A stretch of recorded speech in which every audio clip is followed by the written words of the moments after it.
Okay, here we are, August 1st. Last clip. It's part 4, take 4. All the doors closed up. We're pretty much done for the day. It's pretty hot out here. A little sticky today. I like it. I like the hot and sticky free sauna. As far as I'm concerned, I don't have to put a sauna in the house. We're working on. We took all the dry fitted parts back off, and now we know we need to hard mount the pods first, because that's the first piece of the puzzle. Either side it need to be put in place, and we need to match the nose up to it. And then the driver fairing is gonna fit in between. Of course, the size and width of this dictates. I mean, this flange is what mounts it to the inside of the pod here, and it goes back quite a ways, and inside of the nose, up around the inside. So it was time to start working toward that. We knew the stock standard Anderson Nerf bar is not going to work with this particular pod. As you can see from this point here, it doesn't just get round, it goes backwards, right? So we're losing. If it came straight down, this Anderson Nerf bar would work. But we don't want to mess with these. These are expensive. I'm sure John would say, just go ahead and cut them up, do what you got to do. But what we're going to do is we're going to make nerfs. We kind of figured we were going to have to. So that's what we're going to do. So tomorrow, off to the 2nd of August, off to Alro Steel, round the block. Get us 3 or 4 6-footers of 065 3/4 tubing. And we'll start making stuff up. Did a little test because this receiver here for the perimeter part of the Nerf bar is 2 inches deep, but because it's so close to this surface of the glass, I mean, this is it. We're simulating the front edge of it, right? The bolt goes through. This is the front side of the tube. The back side of the tube is at this line here.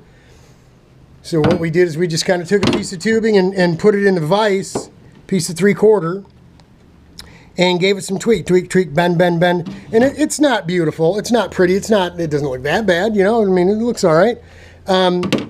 This is some heavier wall tube, so we don't really have to worry too much about it. But that actually worked. So we're going to run over to Alro and get some more of this stuff. And as you see, this is the outside profile of the pod here. We got plenty of room to connect the next one right in here and clear John's auxiliary tank, and we're all set. So once we get the pods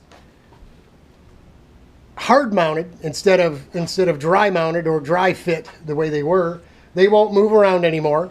There'll be no stress or anything on them, and then we can start fitting the nose up. Problem we have with the nose is this dimension in here where the bumper mounts up to here.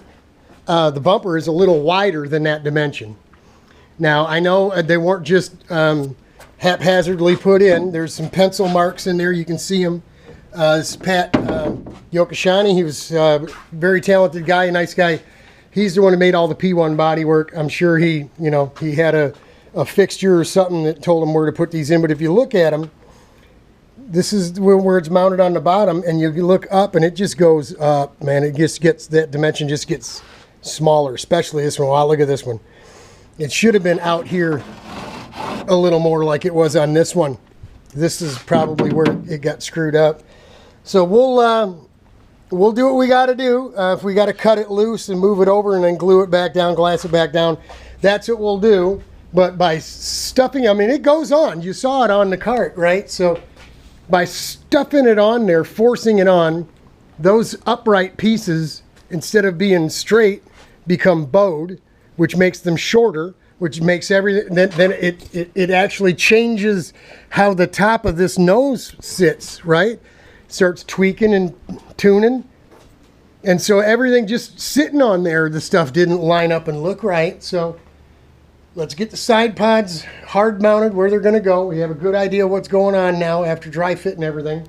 Then we'll work with the nose in. Then we'll work the steering fairing, driver fairing in. We'll get everything mounted up with either quarter turn fasteners or some type of quick fastener and then we can move on. Then we can move on to the back of the cart where the real work is. I mean, we're going to be building from nothing back there. So that's where most of the time is gonna be spent. We just got to get past this body work as quickly as we can so we can move to the back of the car where most of our work is going to take place. So day 4, take 4 turned out pretty good. I'm gonna go with this one. Godspeed. God bless y'all. Hang in there. It'll get better. We're bringing you some more, a little every day. After we get these nerfs at least tacked up, we'll bring you back and show you what we did. Hang in there.